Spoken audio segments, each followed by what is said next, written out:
My thought always was to equate the pictures with history. In other words, history through art. Maybe I emphasize that a little too much, but I love it with the Founding Fathers. We got Ben Franklin here, and that's by Alfred Jacob Miller, and it shows his impish, womanizing type of an expression on his face, and I just love it. Alfred Jacob Miller, as you know, was a great Western painter of the 1830s and 40s. Of course, old Ben was, I guess all the kids think of him as inventing the lightning rod, which he did. But his big thing was diplomacy. I think he was the only man that could possibly by hanging on to Washington's coattails, but he could possibly been the father of his country. He was the only one of the crowd that you could say might have a chance. It's Edward Hicks in The Peaceable Kingdom. And see, Peaceable Kingdom? That's diplomacy, and it goes right with old Ben Franklin. This picture right here shows diplomacy. That's Penn trying to make a diplomatic treaty with the Indians that lasted for 200 years.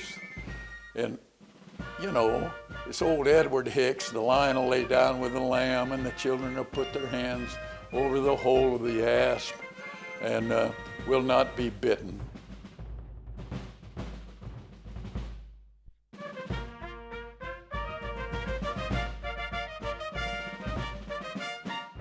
I love this picture particularly because it, to me, it personifies the clash of empires. You had the French and the English. This is George Washington. At 20 years old, he became a major in the Virginia National Guard. Of course, how did he do that, a major, right off the bat? Well, he was an aristocrat. He was well-traveled. He was also 6 feet 4 inches tall. I mean, my God, that was a big guy. That qualified him. He was an ambitious man. Washington was self-motivated, thank God, because a self-motivated person is always good to put in a position of power. And they were great soldiers, no doubt about that. And here you see it.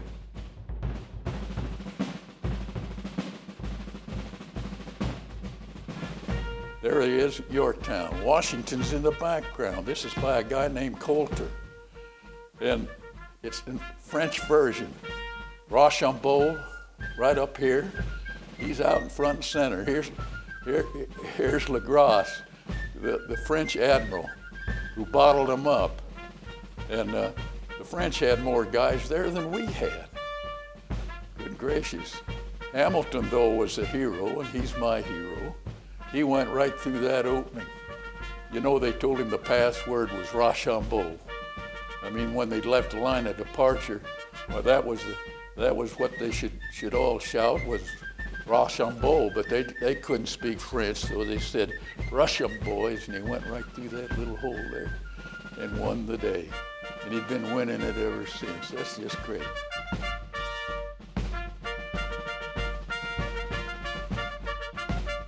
This museum, I think, has got the only 2 from-life portraits of Jefferson and Washington, both at middle age, together. This one on my right was at Monticello. This one at the left was taken at Mount Vernon. And to me, it's probably the 2 most interesting ones you could get. Now look at this one here. You can look at the upper part of his face and see his eyes and realize that he was kind of a strange combination of a dreamy idealist and yet a very manipulative politician. Because when you study history, you realize that. Now the lower half of his jaw, there, that shows me a manipulative politician. When they used to equate the Founding Fathers with animals, they always equated old Jefferson to a red fox. And he was that. And see, See his red hair? Oh, to me, that was painted 3 weeks after he became Vice President of the United States. Before that, Jefferson was what you'd call a socialist. He believed in a utopian sort of a thing, pastoral society where every man would be a farmer and the only happiness was digging in the dirt. It was idealistic, but unrealistic. And on the other hand, you've got Washington over here. Now, this one over here interests me because it was painted at Mount Vernon right after he gave up his commission as Commander-in-Chief of the United States, and went back to Mount Vernon and became the Cincinnatus. They always wanted to be Romans. He became the Cincinnatus. He only stayed there 3 years, and it was during this 3-year period that this one was painted. And look at his face. I just love it. While this was painted by Robert Edge Pine, by the way, and he was a contemporary of Sir Joshua Reynolds. And when they chose the guys to form the Royal Art Academy, well, they left old Robert Edge Pine out. Why did they leave him out? Well, he wasn't a royal. My God, you couldn't have anything but royals on that group of guys. So this irritated him, and quite frankly, it kind of teed him off. So he migrated to the United States, and the first place he went was down to Mount Vernon to paint Washington. And by the way, as this portrait was painted was when Washington made the remark of people painting him. He said he felt like Patience on a pedestal. And he said he felt like the dray hitched to the till. And he made that remark about people painting him. And it's interesting to me because I think his expression shows patience. I also feel that that's the painting that Washington really looked like. This guy, Robert Edge Pine, was a darn good painter. Studied in England and was a British citizen until he came over here and painted him. Probably was still one then when he was painting him. But that to me interests me.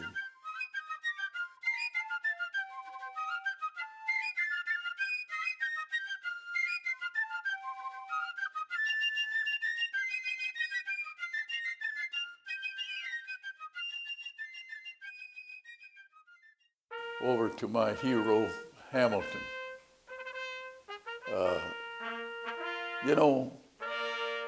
You talk about who could have been president. We talked about Franklin. I talked a little bit about Jefferson, who never could have made it. Talk about Hamilton. I don't think he would have made it because he was rather irascible. Abrasive, you might call it. They used to say of Hamilton, Hamilton was obnoxious because he always thought he was right, and doubly obnoxious because he always was right.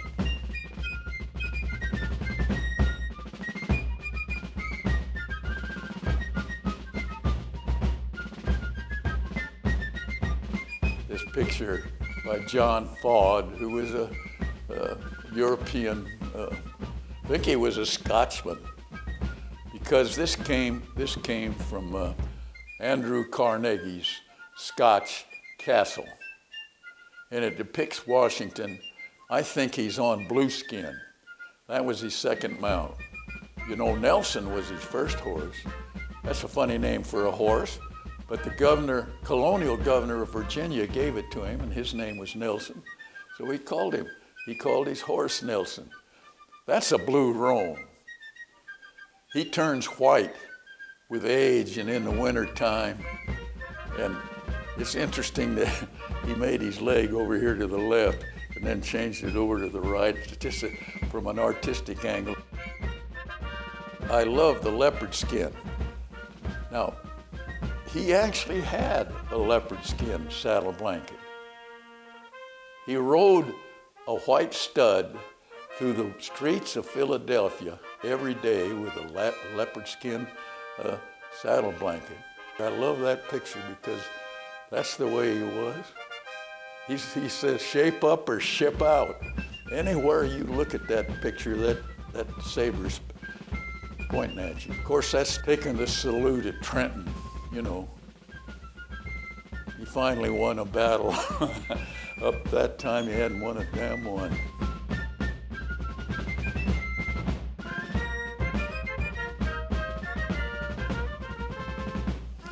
I love this painting. It's by Jamie Weiss, and it's actually painted in the dome room at Monticello. I understand that at one time it was in his dining room. He should have never let it go. To me, the figure's like N.C. Wythe. It looks like an N.C. Wythe. That's his granddaddy. But let's get back to history a little bit. He's looking out the window. Obviously, at probably his slaves working. By the way, that's Sally Hemings. See her? She's in the doorway. I've never seen more expression. I don't see how Jamie got it. In a face with just a few brush strokes than that. You know, she was 16 when she took the children to Paris as the mammy of the kids. And now I will say, after the DNA, that the black family and the white family at the reunions up there in University of Virginia, they have a reunion together, which is as it should be.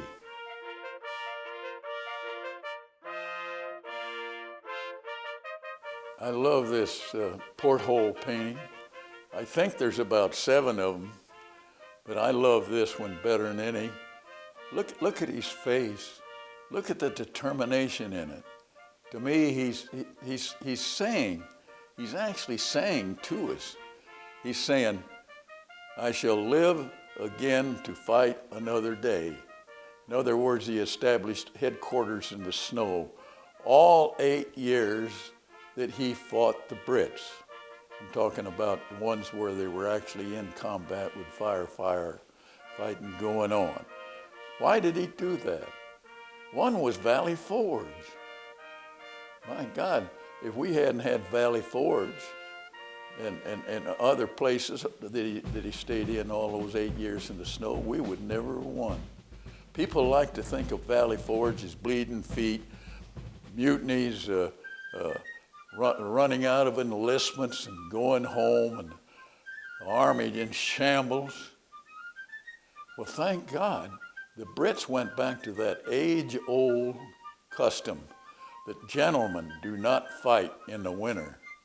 And they holed up in Torrey, New York. Every one of those, all of those time he was spent in New York. If he had come down to Valley Forge and fought, in my mind, God, he'd have won the damn war. But they holed up there. And what did George Washington do? He reconstituted his army.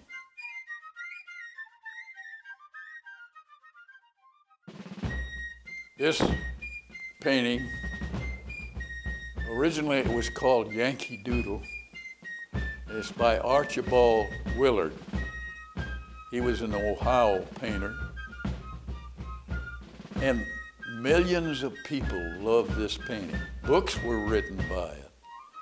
Posters were made of it. It spread throughout the land. The people loved it. Spirit of 76. There are actually people. These are actually people he knew. This little guy was just out of school, very manly little fella. This guy here was his father, I think. See this guy down here? They're actually people. And that's an icon. That's an icon.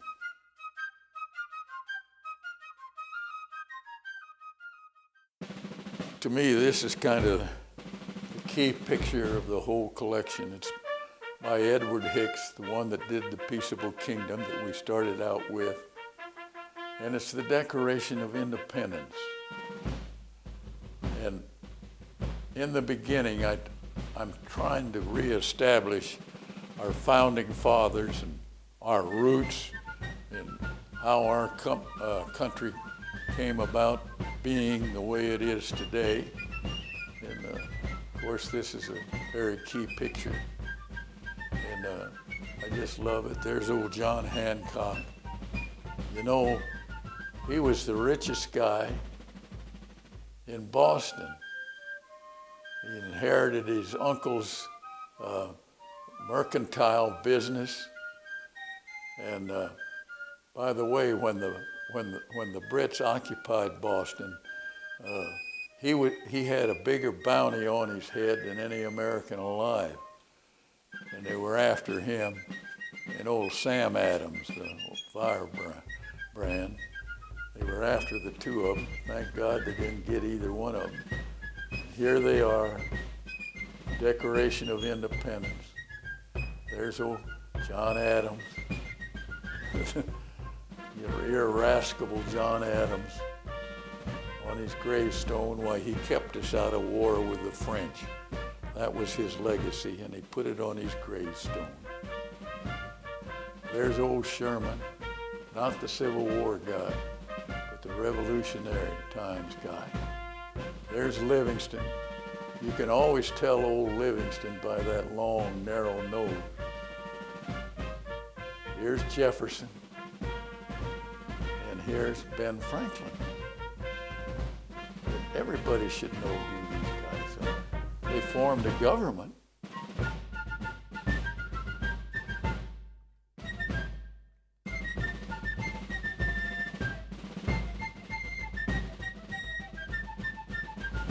This interested me because after buying this picture, I came across a picture that was sold by Sotheby's. And it's of this picture. How do I know? Because every ribbon curves in the direction this picture does. Every stance includes, or figuration is the same. And you know what they sold these for? Bandanas. They sold them to women to put around their head. Just like we sell t-shirts today. It's dated, it's old, and it tells you exactly who every one of them is. They bring them down, and they're all grouped together. That fascinated me. These guys established a government. And Alexander Hamilton founded the way we live today. These guys should be put up on pedestals. But these are my heroes.